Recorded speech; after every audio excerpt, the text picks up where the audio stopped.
হিন্দুরা বা বৌদ্ধরা না খেয়ে থাকলে তাকে বলা হয় উপবাস। খ্রিস্টানরা না খেয়ে থাকলে তাকে বলা হয় ফাস্টিং। মুসলমানরা রোজা রাখলে তাকে বলা হয় সিয়াম। বিপ্লবীরা না খেয়ে থাকলে তাকে বলা হয় অনশন। আর মেডিকেল সায়েন্সে উপবাস করলে তাকে বলা হয় অটোফেজি। 2016 সালে নোবেল কমিটি জাপানের ডাক্তার ওশেনারি ওসুমিকে অটোফেজি আবিষ্কারের জন্য পুরস্কার দেন।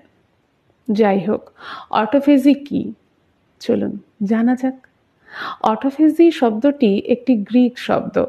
অটো অর্থ নিজে নিজে এবং ফেজি অর্থ খাওয়া। অটোফেজি মানে নিজে নিজেকে খাওয়া।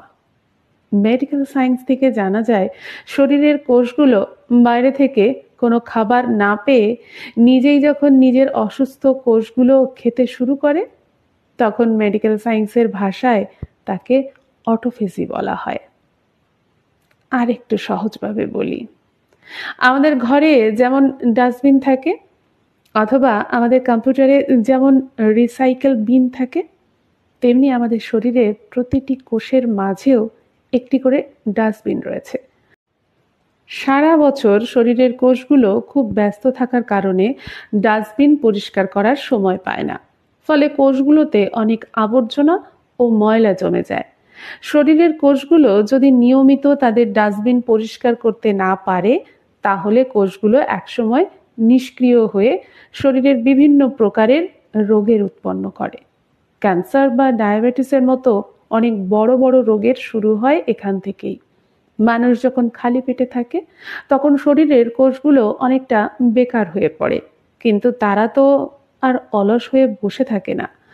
তাই প্রতিটি কোষ তার ভিতরের আবর্জনা ও ময়লাগুলো পরিষ্কার করতে শুরু করে দেয়। কোষগুলো আমাদের মতো আবর্জনা ফেলার কোনো জায়গা নেই বলে তারা নিজের আবর্জনা নিজেই খেয়ে ফেলে। মেডিকেল সায়েন্সে এই পদ্ধতিকে বলা হয় অটোফেজি।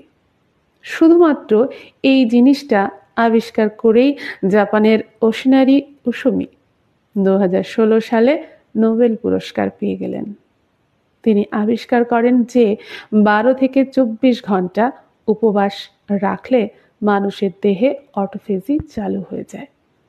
তিনি প্রমাণ করেন যে উপবাস থাকার মাধ্যমে মানুষের নিম্নলিখিত উপকারগুলো হয়। প্রথমত, দেহের সেল পরিষ্কার হয়। নাম্বার 2, ক্যান্সার সেল ধ্বংস হয়। 3, পাকস্থলীর প্রদাহ সেরে যায়। ব্রেনের কার্যকারিতা বাড়ে। শরীরে নিজে নিজেই সেরে যায়। ডায়াবেটিস ভালো হয়। বার্ধক্য রোধ করা যায়। স্থূলতা দূর হয়।